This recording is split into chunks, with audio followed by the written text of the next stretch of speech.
The Madlanga Commission revealed jaw-dropping evidence.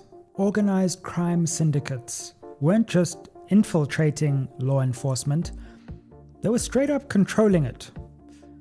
And it all started with one murder that exposed a conspiracy that threatens the very heart of South Africa today. Let's break it down.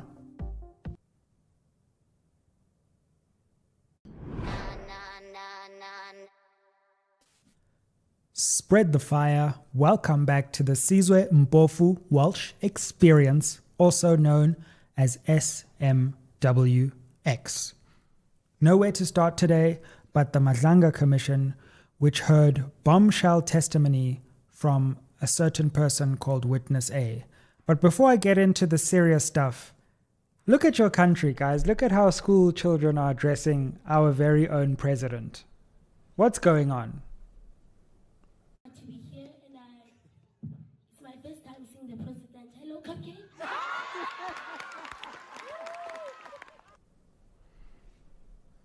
The term cupcake has become iconic at this point. We won't mention how the term arose or originated, but wow. Shout out to that person. That's the beauty of South Africa, people. Like, we can be in the middle of a serious criminal justice crisis and we can still laugh at ourselves. And to be fair, the president can still also laugh at himself. So that was a nice moment of levity. However, the week has recommenced and the bombshells keep sounding off, because at the Madlanga Commission today, we heard testimony from a witness who preferred to conceal their identity, known only as Witness A. And in today's episode, I want to break down Witness A's testimony. Then I want to throw forward, because tomorrow we'll have Senzo Mchunu answering questions from MPs in Parliament. So I want to tell you what happened today and what you can look forward to this week, because it is going to be a week of weeks, people. Don't forget to like, share, subscribe, comment down below. We're coming to you live. Shout out to everyone who is watching live. Don't forget to drop a super chat to support the channel. Okay, so imagine a movie about this Madlanga Commission Mkhwanazi saga. How would it start? Well, I've got an idea for how it starts. We're in Vereniging, outside a company that produces springs for Transnet. We see some cars roll up. We see a bakkie roll up to the company. We see cars following it, and they unleash a volley of fire on the driver of this bakkie, who is sadly murdered.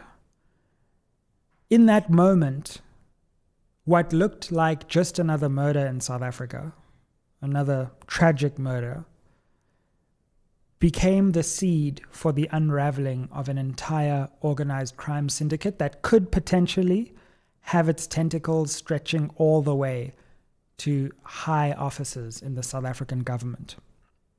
The person who was murdered tragically on that day was called Armand Swart.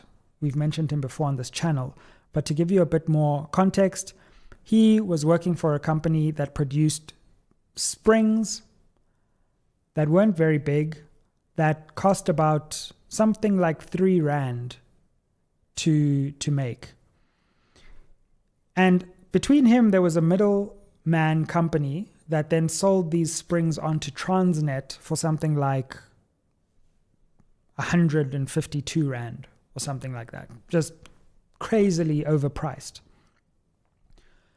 Now, people within this company, Q-Tech, the company that made these springs that presumably Transnet needed for, I don't know, something to do with trains that need springs, the people within this company seem to have blown the whistle to say, hey, Transnet, you shouldn't be buying these springs for all this money. We only make them for like $3. Why are you buying them for however many hundred? And in the process of blowing the whistle, this person was gunned down. It basically meant that their contract, a contract that could have been for just 25,000 rand, ended up being for like 1.2 million because of the way these springs were being overpriced. So why was this person gunned down? Well, of course they were gunned down because presumably someone had an interest in overpricing the springs. But the people who were involved in this murder keep popping up in other murders, keep having links to high officials who General Mkhwanazi actually outed in his press conference. So we can draw a line from this murder in April 2024 all the way to General Mkhwanazi's press conference. Because in July, at that press conference, General Mkhwanazi stated that it was that investigation which produced the first signs that there was something weird going on. And in today's Madlanga Commission, we heard testimony about that murder, the murder of Armand Swart, and how it became so important. So we're zooming in to chapter 1, episode 1 of this series now, to really get an understanding of how did these investigating officers, these very brave investigating officers who thought they were just investigating a murder, how did they start unraveling that this was more than a murder? This was a deeper net, a deeper cartel, a deeper conspiracy. Well, it all starts when Witness A participates as he's a member of the organized crime, he's an organized crime investigator, participates in the arrest of the people who murdered Armand Swart. In fact, that very day, just a bit later, those who committed the murder were arrested. They were arrested in a Mercedes-Benz in Bramley. And inside that Mercedes-Benz, there were various pieces of evidence that pinned those people to the location in Vereeniging where the crime happened. And Witness A was part of that arrest that day. Now, it turns out that there were 3 key people who were involved in the murder of Armand Swart, the opening scene of the Mkhwanazi movie. Michael Puletao, Musa Kekana, and Diego Mabusela. So those are the 3 people who were arrested in connection with this murder. Now, why do they matter? Number one, 2 of them, Mr. Kekana and Mr. Mabusela, have also been arrested in connection with, guess what? The Kat Matlala attempted murder on his girlfriend Tebogo Tobejane. So we know that Kat Matlala also used these hitmen for an attempted hit. But guess who they were talking to in terms of this murder, it appears? Katiso Molefe. So what Witness A revealed to us today was conversations, WhatsApp conversations, between the 3 hitmen and Katiso Molefe, who appeared to be in communication with them at strategic times around this murder, saying things like the company's name was Q-Tech, and the car that these 3 people were arrested in was also seen at Katiso Molefe's house the night before the event, one of the cars linked to the murder. So what do we have here? What we have here is, we know Katiso Molefe is someone who's been mentioned as one of the so-called Big 5. We know that Kat Matlala is another person who's been mentioned as one of the Big 5. These are the only 2 of the Big 5 that have been mentioned. And now we know that both hitmen and weapons have been used by both of them in different crimes or purported crimes. So what's going on here? Alleged cartel bosses, according to Dumisani Kumalo, are using these different hitmen, these different weapons, which are also popping up in different places, because inside that Viano, when the arrest was happening, they found 15 cartridges in a plastic bag. You don't just try to hide cartridges, because cartridges are what fall from guns when they get shot. So you don't want to link the cartridge to the gun, because that is evidence for someone who comes and finds the cartridge later.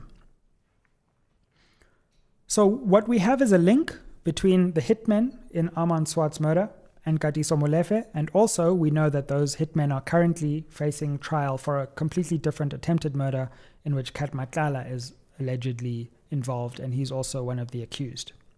So this is how we start to see the links between these different figures and those who are working under them. Now, witness A is investigating this murder like any normal murder, but suddenly weird things start happening.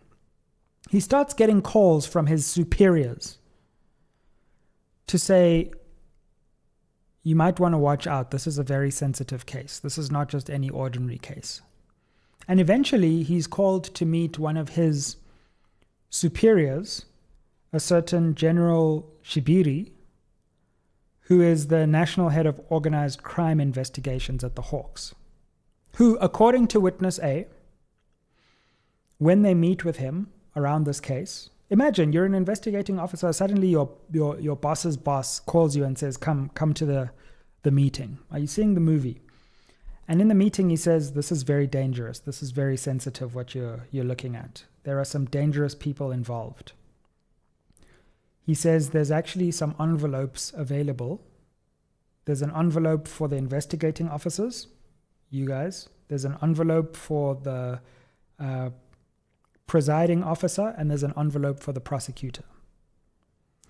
Witness A says he started to feel uncomfortable because he started to think his boss was offering him a bribe to stop investigating crime when his boss is supposed to be a senior police official. Later, witness A is invited to a party at a boutique hotel in Northcliffe, which apparently or is currently owned by a celebrity. It was owned by a celebrity at some point. There are some pictures showing a celebrity celebrating that they have this boutique hotel. And at this party, he gets there, and little does he know that his boss's boss, again, this General Shibiri, is there again. So witness A then says at this party, this was a part where I was like, what happens next? And then they just stopped it there. That when he was at that party, he learned how this case was linked to deeper cartels. And all he said at the commission was, there's more to it. And then they broke for lunch and they moved on. He clearly didn't want to talk more about it because there are ongoing investigations. Now, when these three hitmen go to trial, because they've been arrested for this murder and there's voluminous evidence linking their vehicles and their firearms and their communications to this case, witness A gets a call from the same person who invited him to this party, a person who he calls a Mr. Ndala. Ndlala or Ndala? Ndlala. And he says, one of these accused is going to get bail. Mr. Tao, Mr. Michael Pule Tao, one of the three, who, by the way, is a former detective himself. He calls him before the case, the judge has decided, and he says, Pule Tao is going to get bail. He has paid, he's got enough money to pay his way out to get bail. If bail fails, then he is going to pay to get his way out of jail. So if he goes to jail, then he's going to pay his way out. He's going to escape. And if the escape fails, he's coming for you, the investigating officers. He's going to, you guys are going to get killed. So witness A is like, yeah, whatever. I've heard these things before. It's intimidation. Like, how would someone know someone's going to get bail in advance? Jiggy, jiggy. He gets bail. Michael Pule Tao gets bail. So he knew somehow in advance that this guy was going to get bail. And then he got bail. And that's when witness A was like, whoa, what is happening here? I'm being called into meetings. People know when people are going to get bail. And he asked for serious protection at that point. In fact, he even wrote to the prosecutor saying, I need protection. My life could be at risk. I want you to take a look at this clip from the commission where we get what was going on in witness A's mind and what was going on around this case, which caused him concern, or her. Okay. You also say that you reported the matter to the prosecutor. Can you elaborate on that, please? The matter was also reported to the prosecutor, but with the prosecutor, we had an open communication with every development. So even this one, it was reported to the prosecutor to say this is the challenge that we're facing. But actually, she actually understood the problem that we're facing, and then she asked us about the TRA that we have applied earlier on. Then we told her that we haven't received any results, and then she took it up to herself to write it to our commanders and give them the background of the situation that we're facing, and requesting them to see to it that we are provided with security, not only for us, but also of the docket that we carry. Why was it important to provide security for the docket as well? It is because that now we thought that if they do not find us, they will want to find the docket. Once they find the docket, then you will have a problem, because now you won't be having the docket, like the physical docket, it will be gone. That was just our thought. It's not that we knew that this is what was going to happen.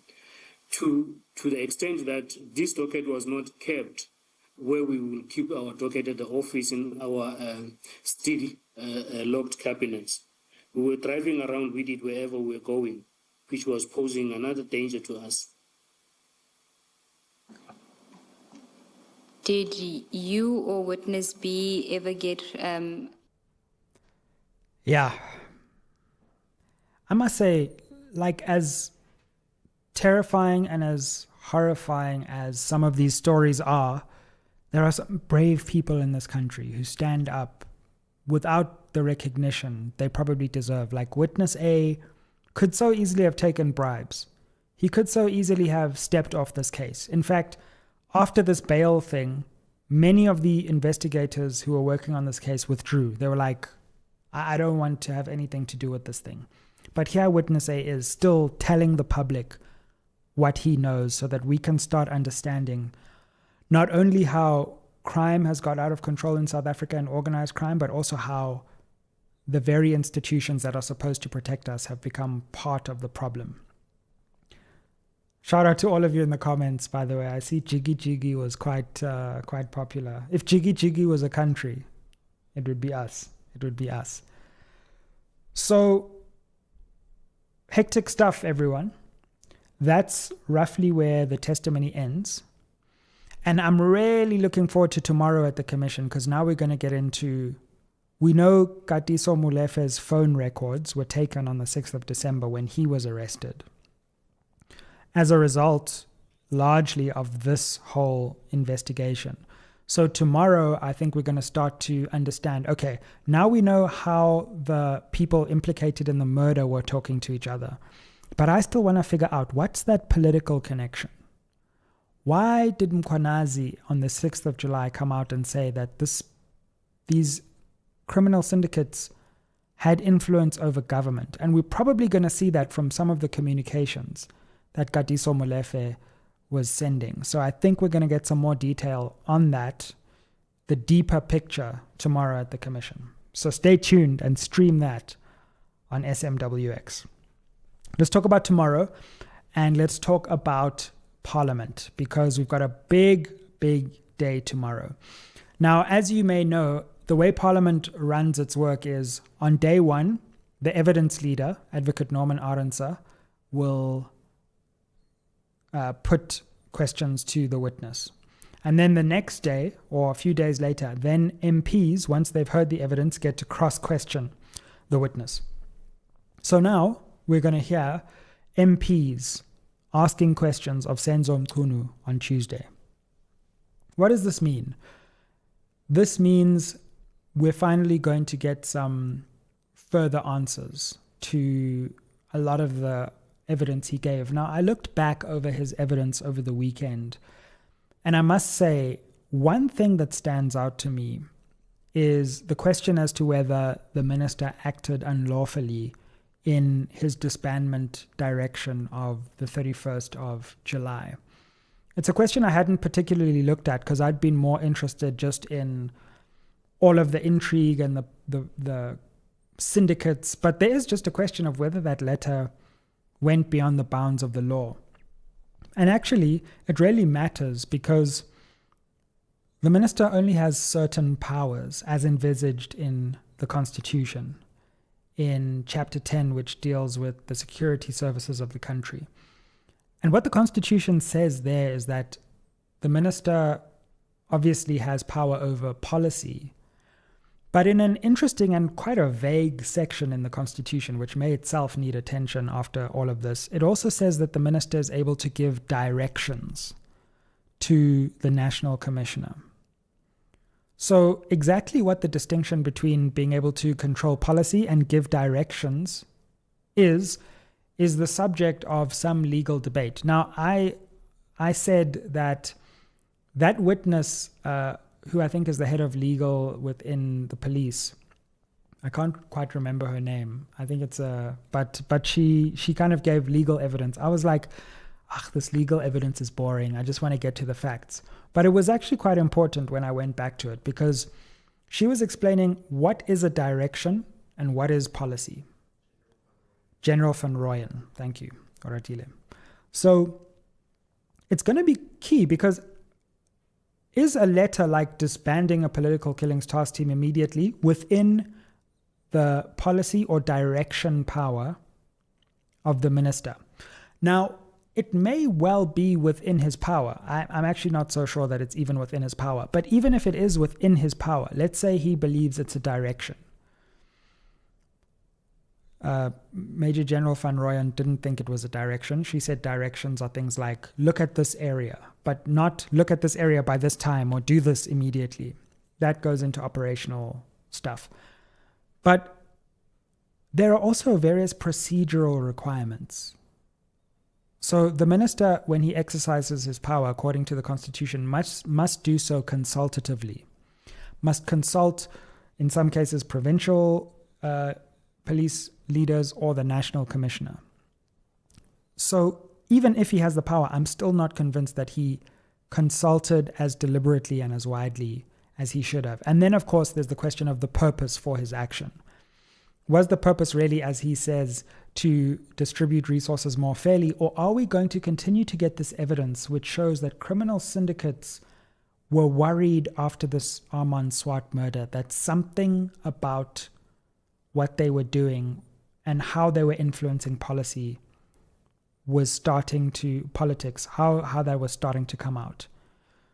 And we'll have to see if there was perhaps an ulterior purpose behind this letter. So I think there are interesting legal questions about the minister and whether he was acting within the bounds of his constitutional duties.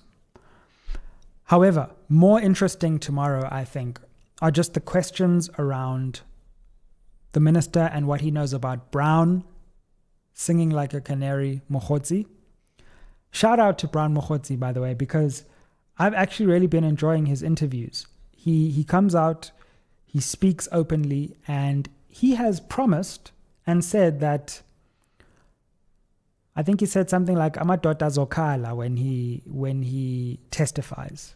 He's ready to tell us the real truth, and I hope he does. We know there are all these messages linking Brown Mokgotsi to Kat Matlala, and also Brown Mokgotsi saying to Kat Matlala that he's doing things on behalf of the minister. We have messages linking Kat Matlala potentially to someone who appears to be the minister on his phone. We have business people talking to Kat Matlala saying that they are going to intervene with the minister. So all of the stuff that I spoke about on Friday also needs to come out. What did he know about Brown Mokgotsi? Of course, what happened in that presidential briefing where the president agreed to the disbandment of the PKTT belatedly. All of that is coming out tomorrow. And then later this week, in case you haven't been watching, Bheki Cele is going to be in Parliament before the ad hoc committee. Can you imagine? It's going to be box office, people. Stomach in, chest out. All right, that's enough for one day. I hope you're all doing well. Thank you so much, fam, for continuing to build this SMWX community. Shout out to everyone in the comments. I see you. Vusili Mbuisa, I see you. I see you, Malindi. I see you, Sean. I see all of you who are watching live. Thank you so much for watching live. I see all of you who are watching this later. I see everyone who has subscribed. I see everyone who's liked. I see everyone who's shared. We are building a sensational platform here, people. SMWX is rivaling news organizations and analysis podcasts that have been around for a very long time. And that's all because of your support. Thanks for continuing to watch the streams, the analysis. Give us comments, give us your thoughts, give us your advice, give us your fact checks. Feel free to critique and disagree in the comments down below as well. And we'll always continue to revise as we go each day. We've got some fantastic interviews coming up for you this week. I'll be here doing analysis regularly, so sit back. The SMWX fam will be well fed. Let's see what happens in Parliament tomorrow, everyone. Aye.